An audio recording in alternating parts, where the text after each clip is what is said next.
एक बार भगवान शिव और माँ पार्वती हरिद्वार में भ्रमण कर रहे थे। माँ पार्वती ने देखा कि सहस्त्रों मनुष्य माँ गंगा में स्नान कर हर हर गंगे कहते हुए चले आ रहे थे, लेकिन सभी इंसान अभी भी पाप परायण लग रहे थे। माँ पार्वती भगवान शिव से पूछती है कि प्रभु, अब गंगा समर्थ नहीं रही? प्रभु ने पूछा, पार्वती तुमने ऐसा प्रश्न क्यों किया? माँ पार्वती का कहना है कि प्रभु, इन सभी संगमों के पापों का अंत क्यों नहीं हुआ? भगवान शिव कहते हैं कि पार्वती, गंगा तो अभी भी सर्वसमर्थ है, लेकिन सभी ने पापनाशिनी गंगा में स्नान नहीं किया।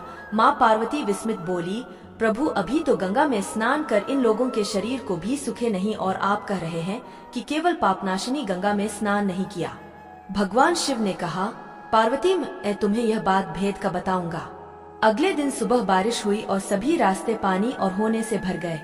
शिव ने एक वृद्ध के रूप में भगवान का एक रूप धारण कर लिया था, जिसमें वे विराजमान थे, जिसमें वह गिर गए थे और उनकी वृद्धावस्था का कारण भी नहीं निकला।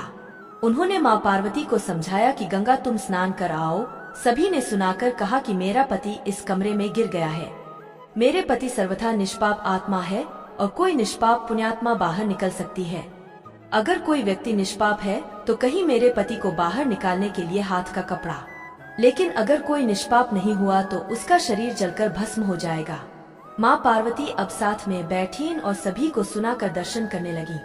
हर किसी खूबसूरत औरत को देखकर रुक जाते हैं। प्रलाप। एक खूबसूरत महिला को वेदना में देखकर हर कोई उनकी मदद के लिए तैयार हो जाता है, लेकिन जैसे ही उन्होंने वृद्ध वेशधारी भगवान शिव को बाहर निकालने के लिए हाथ बढ़ाया, माता पार्वती ने तुरंत उन्हें टोक दिया। उनका कहना है कि मेरी पति सर्वथा निष्पाप आत्मा है और कोई निष्पाप पुण्यात्मा बाहर निकल सकती है। अगर तुम निश्चिंत हो तो मेरे पति को बाहर निकालने के लिए हाथ पकड़ो। ऐ सुरक्षा, पहले ही चेतावनी देता हूँ कि अगर आप निष्पाप नहीं हुए तो गरीब शरीर जलकर भस्म हो जाएंगे। इतना ही रिकॉर्ड ही हाथ आगे बढ़ाने वाले हाथ पीछे कर लें, क्योंकि ऐसा लगता है कि हमारे जीवन में कभी ना कभी तो पाप ही होगा। दूसरे उनके मन में आता है कि इस बुंदे के लिए अपने जान जोखिम में क्यों डाला गया। ऐसे ही सुबह से लेकर शाम हो गई, हजारों लोग स्नान कर चले गए, लेकिन किसी ने भी बूढ़े को निकालने की हिम्मत नहीं की।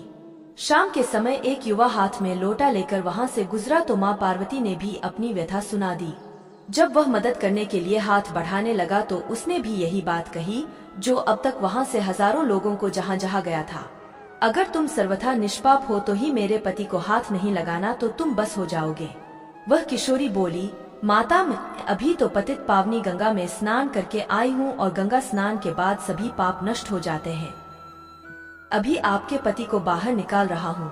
उन्होंने वृद्ध के रूप में भगवान शिव के हाथ को बाहर निकाला। भगवान शिव और माँ पार्वती ने अपने वास्तविक स्वरूप के दर्शन नीचे दिए हैं। भगवान शिव बोले कि देखो पार्वती, हजारों लोगों में से केवल इस युवा ने ही पूर्ण श्रद्धा से स्नान कराया था कि गंगा स्नान से व्यक्तिगत निष्पाप हो जाता है। देखने का मतलब यह है कि जो व्यक्ति बिना किसी श्रद्धा और विश्वास के गंगा स्नान करता है, इसलिए उसका पूर्ण फल प्राप्त नहीं होता है। इसका अर्थ यह है कि गंगा स्नान का कोई फल नहीं है, बल्कि गंगा स्नान का वास्तविक फल वही है जो पूर्ण श्रद्धा भावना से स्नान करता है।